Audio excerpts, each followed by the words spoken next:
کس کو پتہ ہے؟ یہ ہمارے یہاں بتایا بھی نہیں جاتا لوگوں کو. کس نے سیکھا ہے؟ نہیں بتایا جاتا. نکاح کے لیے رشتے تلاش کرنے میں اس میں کتنے حکمت کے پہلو ہیں. ایک طلاق دو, اب پیریڈ ہوگا نا تھوڑا سا, دوسری طلاق میں یہ اس انسانی نفسیات, اس کی فطرت کے مطابق اسلام کو دیکھیں نا. ایک طلاق دو, دوسری اور ایک کے درمیان جب وقفہ ہوگا, ظاہر انسان ہو نا, غصہ اتر جائے گا, ٹھنڈا ہو جائے گا, ممکن ہے پھر احساس ہو جائے کہ غلطی ہو گئی, رجوع کر لو. جی, تو یہ تفصیلات سورہ طلاق. سورت کا نام کیا ہے؟ سورہ طلاق ہے. آپ غور کریں, سورۃ النکاح نہیں ملے گی آپ کو, سورہ طلاق. نکاح کا ذکر ملے گا قرآن پاک میں, لیکن طلاق ہے بڑا سینسیٹیو معاملہ. آپ کو سورۃ الطلاق مل جائے گی 28 پارے میں. لیکن سبحان اللہ, سورۃ الطلاق میں جائیے, شروع میں تقوی تقوی تقوی. اور آپ کو یاد ہوگا چند دنوں پہلے ہم نے وظیفے کا ذکر کیا تھا, قرآنی وظیفہ سورہ طلاق میں. اور اس سورہ طلاق میں وظیفہ کیا ہے؟ اتقوا اللہ, اللہ سے ڈرو, اللہ کا خوف رکھو, گناہوں کو چھوڑو. وہاں یہ تشریح پڑھ لیں. ہمیں پتہ ہے نکاح کے لیے رشتے تلاش کرنے میں 10 سال لگا دیتے ہیں, 5 سال لگا دیتے ہیں, فرنیچر کی آرڈر پلیسمنٹ میں 2 سال لگ جاتے ہیں, جوڑے بنانے میں 1.5 سال لگ جاتا ہے, زیور بنانے میں 1.5 سال لگ جاتا ہے. اور آگے سے آگے بیٹی ابھی 4 سال کی ہے تو انشورنس کمپنی والے کہتے ہیں پری ابھی 4 سال کی ہے, آپ انشورنس کمپنی کی وہ لے لو پالیسی جو کہ سود پر مبنی ہوگی, حرام کا معاملہ کرو. اور جب بیٹیا اور پری 24 سال کی ہو جائے گی یا 20 سال کی ہو جائے گی تو اتنا ڈھیروں پیسہ. اتنے لمبے لمبے پلان ہمارے 20 سال کے, 5 سال کے, اور بینکویٹ کی بکنگ کے لیے 7 سال پہلے بکنگ ہو رہی, پتہ نہیں کیا کچھ. بڑے بڑے جو فیشن ڈیزائنرز ہیں ان کے یہاں 2 سال پہلے اپوائنٹمنٹ لینا پڑتا ہے بھاری جوڑے سلوانے کے لیے, پوری قوم کو پتہ ہے.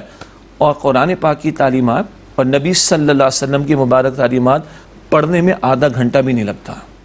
کتنے ہم میں سے جب معلوم کرتے ہیں نکاح کرنے جا رہے ہو تمہیں پتہ ہے کہ اس کے بعد تمہاری ذمہ داریاں کیا ہوں گی, اس کو نبھانے کے طریقے کیا ہیں, ذمہ داریاں کیا ہیں, پتہ ہے تمہیں طلاق کے معاملات کیا ہیں, معلوم ہے کہ خلا کا معاملہ کیا ہے, اینڈ سو آن. میں دوبارہ لے کر آؤں گا اس ٹاپک پر. طلاق جیسا کڑوا معاملہ, اور اللہ کہتا ہے احسن طریقے سے کرو. ایسے ہی ہے نا. اب جو آپ نے بکری کے ذبح کرنے کی بات کی, آئیے لفظ حسن کو بھی سمجھ لیں. ہم نے پہلے بھی بات کی ہے, ہر نماز کے بعد ہم دعا کرتے ہیں اللہم اعنی علی ذکر کا و شکری کا و حسن عبادتک. یہ مسنون دعا ہے نا. اللہ کے نبی علیہ السلام کیا دعا فرما رہے ہیں؟ اے اللہ میری مدد فرما اپنے ذکر کے لیے نماز کے بعد. نماز کے بعد بھی ذکر ہونا چاہیے, اور اپنے شکر ادا کرنے کے لیے, اور وہ حسن عبادتک, اپنی عمدہ عبادت. حسن کا ترجمہ عمدہ بھی نہیں چلے گا. آئیے سمجھیں. اب حدیث مبارک میں ہے جب تم کسی کو قتل کرو فاحسن القتل, حسن کے ساتھ قتل کرو. کیا مطلب؟ قتل کرو, ہاں اندازہ کریں. اور جب تم بکری کو ذبح کرو فاحسن الذبح, حسن کے ساتھ ذبح کرو.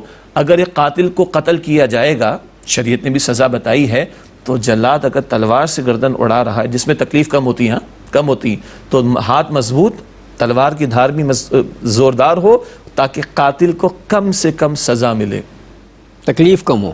ہاں, تو قاتل کو بھی قتل کرو سزا کے طور پر, تو حسن کے ساتھ یہ ہے کوشش کرو اسے تکلیف کم ہو. ہاں, بکری بھی ذبح کرو, اذیت نہ ہو. بکری بھی ذبح کرو تو تیز چھری سے کرو, ہاں, تاکہ اسے تکلیف کا احساس کم ہو, جلدی ہو جائے جو ہونا ہے. اچھا, قاتل تو ظالم ہے,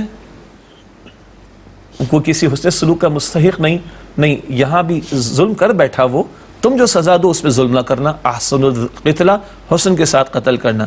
بکری تو جانور ہے, نہیں جانور تو ہے, مخلوق خدا ہے, اس کو حسن کے ساتھ ذبح کرنا. یہ حسن, عمدگی, ایکسلنٹ ایٹ پار, عمدہ انداز, یہ تو بکری کے ذبح کرنے میں مطلوب ہے, قاتل کو سزا دینے میں مطلوب ہے. تو جس کو تم بیوی بنائے بیٹھے ہو, اللہ کی بندی ہے, اللہ کا نام لے کر تم نے حلال کیا, اگر طلاق جیسا کڑوا گھوٹ کبھی نہ چاہتے ہوئے پوائنٹ آف نو ریٹرن پر پینا ہی پڑ جائے, تو حسن کے ساتھ کرنا.